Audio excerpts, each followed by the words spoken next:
അങ്ങനെ പുളിക്കൻ ആയൊരു ഒളിച്ച് താമസിക്കുന്ന വീട്ടിലിരുന്നിട്ട് പഴവും ബ്രെഡൊക്കെ തിന്നാട്ടോ. ദൈവമേ കർത്താവെ, ഒരു കുഴിമന്തി തിന്നാൻ കൊതിയായിട്ട് വയ്യ.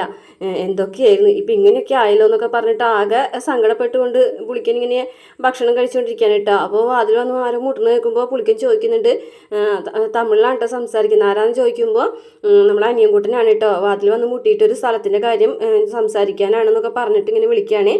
അപ്പോൾ പുളിക്കനല്ല, നമ്മുടെ അനിയൻകുട്ടൻ അത് കഴിഞ്ഞിട്ട് വാതിൽ മുട്ടിയിട്ട് ഒരു ഡ്രമ്മിൻ്റെ ബാക്കിലേക്ക് മാറി നിൽക്കുകയാണ്. അപ്പോൾ പുളിക്കൻ വന്നിട്ട് പതുക്കനെ വാതിൽ തുറന്ന് നോക്കുന്നുണ്ട് കേട്ടോ.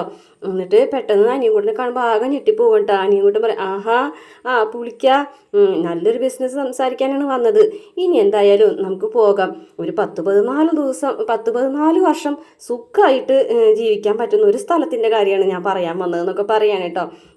അപ്പോഴേക്കും ബാക്കിൽ നോക്കുമ്പോൾ മറ്റേ വാസവൻ്റെ കൂടെയുള്ള ഒരാളും കൂടി ഉണ്ട് കേട്ടോ. അപ്പോൾ അയാളും ഇങ്ങനെ പറയുന്നുണ്ട് കേട്ടോ, പുളിക്ക എന്തൊക്കെയുണ്ട് എന്നൊക്കെ ചോദിക്കാനുണ്ട്. അപ്പോഴേക്കും പുളിക്കിനിറങ്ങി ഓടുകയാണ് ബാക്കിലേക്ക് ഓടുമ്പോൾ നമ്മുടെ ജോസഫ് അവിടെ നിൽക്കുന്നുണ്ടാവും. ജോസഫ് പിടിച്ച് നിർത്തുകയാണ് കേട്ടോ. എന്നിട്ട് പറയാം, എവിടേക്കാണ് പുളിക്ക ഓടുന്നത്? ഓടിയിട്ടൊന്നും ഒരു കാര്യമില്ല, നീ എവിടെ ഓടിയിട്ടുണ്ടെങ്കിലും ഞങ്ങൾ കണ്ടുപിടിക്കുന്നത് നിനക്ക് മനസ്സിലായില്ലേ എന്ന് ചോദിക്കാൻ കേട്ടോ. അവസാനം പുളിക്കിന് മനസ്സിലായി താൻ പെട്ടു എന്നുള്ള കാര്യം. അങ്ങനെ ജോസഫ് പറയാണ്, അതെ വിക്രമല്ല അത് ചെയ്തതെന്ന് ഞങ്ങൾക്ക് നന്നായിട്ട് അറിയാം. പിന്നെ അത് ചെയ്തത് ആരാണെന്ന് അറിയാവുന്ന ഒരേ ഒരാൾ നീ തന്നെയാണ് എന്ന് പറയാൻ കേട്ടോ. അപ്പോൾ പുളിക്കാനാണെന്നുണ്ടെങ്കിൽ ഒന്നും സംസാരിക്കുന്നില്ല കേട്ടോ. അങ്ങനെ അവസാനം അവിടെ ഇരിക്കുകയാണ്. എന്നിട്ട് പറയുന്നുണ്ട്, എന്തായാലും വാസവൻ സാറ് സംഭവങ്ങളൊക്കെ അറിഞ്ഞിട്ടുണ്ട് എന്ന് പറയും. അപ്പോൾ പുളിക്കൻ പറയും, വാസവൻ സാർ എന്നെ എന്തെങ്കിലും ചെയ്യുമോ ജോസഫ് എന്ന് ചോദിക്കാൻ കേട്ടോ. അങ്ങനെ എന്തെങ്കിലും ചെയ്യുന്നുണ്ടെങ്കിൽ പിന്നെ ഞങ്ങളെ അതല്ലേ ചെയ്യുള്ളൂ, ആദ്യം ഇത്രയും സംസാരിക്കില്ലല്ലോ എന്ന് പറയും കേട്ടോ. അപ്പോൾ നീ സത്യം പറയാൻ പറയുമ്പോൾ പുളിക്കൻ പറയും, അത് സത്യം ഞാനന്ന് പറഞ്ഞത് തന്നെയാണ്. ഞാൻ വിക്രം എന്ന് വിളിച്ചപ്പോൾ അയാൾ തിരിഞ്ഞു നോക്കിയാണെന്ന് പറയുമ്പോഴേക്കും ജോസഫ് ഓടി വന്ന് കത്തിയെടുത്തിട്ട് കുത്താനായിട്ട് നിൽക്കണേടാ. പിന്നെ നീ അത് തന്നെയാടാ പറയുന്നതെന്ന് ചോദിക്കാൻ കേട്ടോ. അങ്ങനെ എല്ലാവരും കൂടെ തടഞ്ഞു നിർത്താൻ കേട്ടോ. വേണ്ട ജോസഫ്, വേണ്ടാന്ന് പറയാൻ കേട്ടോ. എന്നിട്ട് നമ്മുടെ അനിയൻ കൂടെ ചോദിക്കണം, സത്യം പറയടാന്ന് പറയാൻ കേട്ടോ. അയ്യോ ഞാൻ പറഞ്ഞത് സത്യമാണെന്ന് പറയുമ്പോൾ ഒരു അറ്റടിയോട് കൂട്ടാ മുഖത്തേക്ക്. അല്ല, നമ്മൾ ഇത്രയും കാലം ഒരുമിച്ചല്ലേ ആയിരുന്നത്, അങ്ങനെ ഒരുമിച്ചായിരുന്നിട്ടാണ് അവിടെ ഇത്ര അധികം പ്രശ്നങ്ങൾ നീ ഉണ്ടാക്കിയതെന്നൊക്കെ ചോദിക്കുകയാണ്. ഞങ്ങൾക്കറിയാം, നിനക്കറിയാം ആരാണ് വരുണിനെ കൊന്നതെന്നുള്ളത് എന്നൊക്കെ പറയുകയാണേ.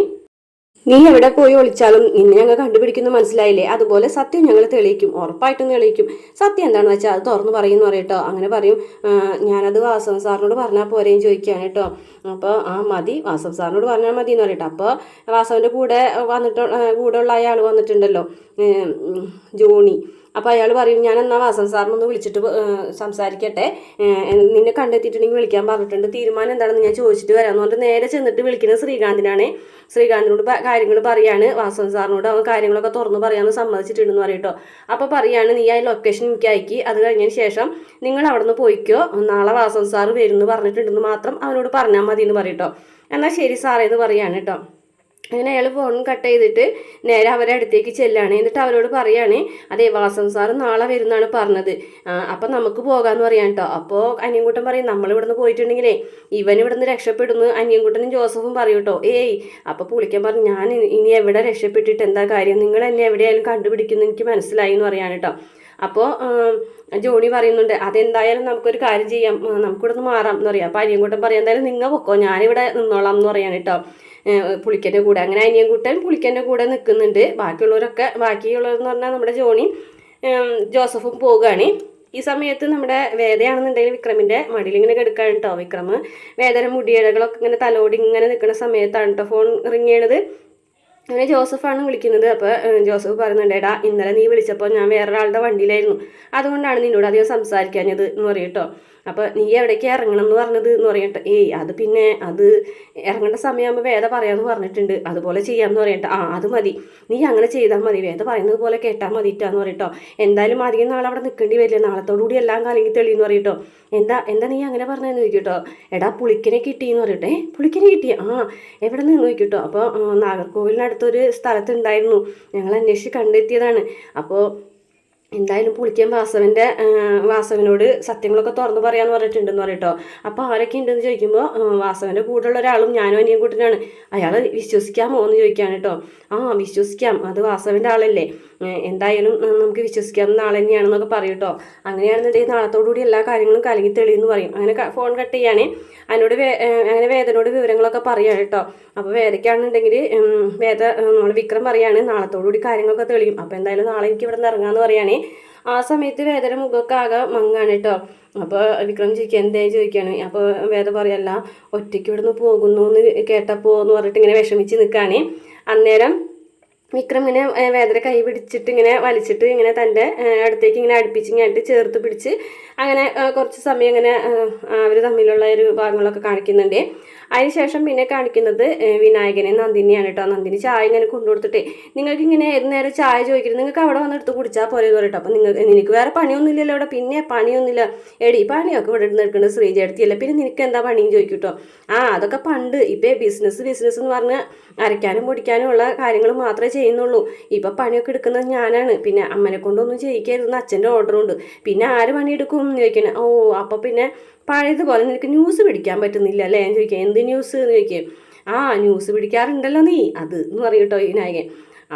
നിങ്ങളൊരു കാര്യം, നിങ്ങളെക്കാളും ഭേദം ആയ വേദയാണെന്ന് തോന്നുന്നുണ്ട് എന്ന് പറയും കേട്ടോ. എടി വേദ നിനക്ക് എന്ത് ദ്രോഹം ചെയ്തതെന്ന് ചോദിക്കാൻ കേട്ടോ. ഒരു ദ്രോഹവും ചെയ്തിട്ടില്ലേ, എന്ത് എൻ്റെ അറിവിലില്ല എന്ന് പറയും കേട്ടോ. അന്നേരം നന്ദിനി പറയുകയാണെങ്കിൽ അതെ, വേദം ഇവിടെ വന്നതിന് ശേഷമല്ലേ എന്നോട് ഇവിടെ ഉള്ളവർക്ക് ഇഷ്ടക്കുറവ് തോന്നി തുടങ്ങിയത്, അതൊരു പ്രശ്നം തന്നെയല്ലേ എന്ന് ചോദിക്കട്ടോ. പിന്നെ അങ്ങനെ എന്ന് പറയും കേട്ടോ വിനായകൻ. എന്തായാലും തട്ടിത്തടഞ്ഞ് എൻ്റെ അടുത്തേക്ക് തന്നെ കുറേ ന്യൂസുകൾ എത്തുന്നുണ്ട് എന്ന് പറയും കേട്ടോ. എന്ത്? ഞാൻ ഏഷണി പറയുന്ന ആളല്ലേ, ഇപ്പോൾ തൽക്കാലം നിങ്ങളോട് ഞാനതൊന്നും പറയുന്നില്ല. എടി നീ കാര്യം എന്താണെന്ന് വെച്ചാൽ പറഞ്ഞിട്ട് പോ എന്ന് പറയും കേട്ടോ. ആണോ, അങ്ങനെയാണെന്നുണ്ടെങ്കിലേ ഞാൻ പറയാം. അതെ, നിങ്ങൾ അമ്മേനെ ശ്രദ്ധിച്ചോ, അമ്മയിലൊരു മാറ്റം ഉണ്ടെന്ന് പറയട്ടെ. എന്ത് മാറ്റം? അമ്മയ്ക്ക് നല്ല സന്തോഷമുണ്ട്, അത് നിങ്ങൾ കണ്ടോ? അത് അസുഖം മാറിയതിൻ്റെ ഓടി എന്ന് പറയട്ടോ. അപ്പം അതൊന്നുമല്ല, അസുഖം മാറിയതിന് വിറ്റാമിൻ്റെയും അയണിൻ്റെയും ഗുളികയൊക്കെ കഴിച്ചുകൊണ്ട് അസുഖം മാറി, ആ സന്തോഷമൊന്നുമല്ല. പിന്നെന്താ? അതെ, ഹോസ്പിറ്റലിൽ വന്നതിന് ശേഷം അമ്മ വിക്രമിനെ കുറിച്ച് വലിയ പരാതിയും പരിഭവങ്ങളൊന്നും പറയുന്നില്ല, ഒരു സങ്കടപ്പെട്ടിരിക്കലുമില്ല, മുഖത്ത് നല്ല സന്തോഷമുണ്ട്. മാത്രമല്ല അച്ഛനും അമ്മയും കൂടി അടക്കി പിടിച്ചിട്ടാണ് സംസാരമൊക്കെ. എനിക്കതിൽ നിന്ന് ചില കാര്യങ്ങളൊക്കെ പിടികിട്ടി. എന്ത് കാര്യങ്ങൾ? അതെ, ഹോസ്പിറ്റലിൽ വെച്ചിട്ട് വിക്രമും വേദയും അമ്മേനെ അച്ഛനും കാണാൻ വന്നിട്ടുണ്ടാവും എന്ന് എനിക്കൊരു സംശയം. അപ്പം അതായത് അമ്മയ്ക്കും അച്ഛനും വിക്രം എവിടെയാണെന്ന് അറിയാമെന്ന് സാരം എന്ന് പറയട്ടോ. നീ പറയുന്നത് സത്യമാണോ? അതെ, അല്ലാതെ പിന്നെ എന്ന് പറയും കേട്ടോ. എന്നിട്ട് എവിടെയാണെന്ന് അറിഞ്ഞോ ചോദിക്കണ്ടോ. അതൊക്കെ ഞാൻ പലതവണ ഇങ്ങനെ ശ്രമിച്ചു നോക്കി, പക്ഷേ ഒരു രക്ഷയില്ല. പക്ഷെ ഒരു കാര്യം ഉറപ്പാണ്, അച്ഛനും അമ്മയ്ക്കും അറിയാം അവരെവിടെയാണെന്ന് പറയട്ടോ. അങ്ങനെയാണെന്നുണ്ടെങ്കിൽ നമുക്കത് കണ്ടുപിടിക്കണമല്ലോ എന്നൊക്കെ പറഞ്ഞിട്ട് അവരിങ്ങനെ ഇരിക്കുന്നുണ്ട്. പിന്നെ കാണിക്കുന്നത് മാഷ് വന്നിട്ട് വാതിലടച്ചിങ്ങാണ്ട് ഗുളിയൊക്കെ കഴിച്ചതിന് ശേഷം കമലാമ്മയുടെ അടുത്തിരിക്കാനുണ്ട്. അപ്പോൾ കമലാമ്മ ആകെ വിഷമിച്ചിരിക്കുമ്പോൾ നീ എന്തെങ്കിലും വിഷമിച്ചിരിക്കുന്നതെന്ന് ചോദിക്കുമ്പോൾ വിക്രം താമസിക്കുന്ന സ്ഥലം സേഫാണോ മാഷേ ചോദിക്കും കേട്ടോ. അപ്പോൾ മാഷ് പറഞ്ഞു ഒന്ന് പതുക്കനെ പറയും, നീ എന്തിനാ ഈ കാര്യങ്ങളൊക്കെ സംസാരിക്കണമെന്ന് ചോദിച്ചിട്ട് ഇങ്ങനെ അടക്കി പിടിച്ച് സംസാരിക്കുകയാണേ. അല്ല, വേദന വീട്ടിൽ താമസിക്കുന്നത് അത്ര നല്ല കാര്യമാണെന്ന് എനിക്ക് തോന്നുന്നില്ല എന്ന് പറയട്ടോ. വേദന കൂടെ ഉണ്ടെന്ന് മാത്രമല്ലേ വേദ പറഞ്ഞുള്ളൂ, അല്ലാതെ വേദന വീട്ടിലാണ് ശങ്കരനാരായണൻ്റെ വീട്ടിലാണെന്നൊന്നും പറഞ്ഞില്ലല്ലോ. വേദയും അവനും കൂടിയിട്ട് ചിലപ്പോൾ സേഫ് ആയിട്ടുള്ള വേറൊരു സ്ഥലത്തായിരിക്കുന്നു മാഷ് കമലാമല പറഞ്ഞ് ആശ്വസിപ്പിക്കുന്നുണ്ട്. അത്രയാണ് ഇന്നത്തെ എപ്പിസോഡിലുള്ളത്. പ്രമോല് കാണിക്കുന്നത് വിക്രമും വേദയും കൂടെ സംസാരിച്ചുകൊണ്ടിരിക്കുന്ന ഭാഗങ്ങളൊക്കെ ആയിട്ട് എന്തോ ഒരു രഹസ്യം വിക്രമിനോട് വേദ ഇങ്ങനെ പറയുന്നതായിട്ടും കാണിക്കുന്നുണ്ട്. പിന്നെ പുളിക്കൻ ഉള്ള സ്ഥലത്തേക്ക് ശ്രീകാന്തും ചന്ദ്രശേഖരനും കൂടിയിട്ട് വരികയാണ് കേട്ടോ. ശ്രീകാന്ത് പുളിക്കനെ കൊല്ലാൻ ശ്രമിക്കുന്നുണ്ട്. അപ്പോൾ എന്തായാലും അനിയൻകുട്ട കാണായിരിക്കും. അത്രയും പ്രമോ കാണിച്ചിട്ടുള്ളൂ. വീഡിയോ ഇഷ്ടപ്പെട്ട ചാനൽ സബ്സ്ക്രൈബ് ചെയ്യണം.